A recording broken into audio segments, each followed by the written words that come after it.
Hello friends, I wanted to show it the plant traveler's tree or Ravanella madagascarensis.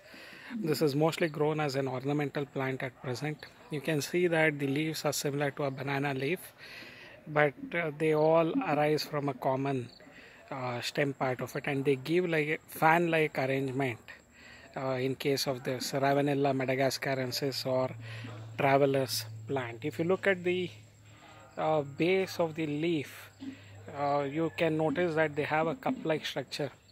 So the rainwater gets accumulated there, and during the olden days the travelers would collect the rainwater that is accumulated in the cup-like structure at the base of these leaves. So that's the reason that they have got the name as traveler's tree.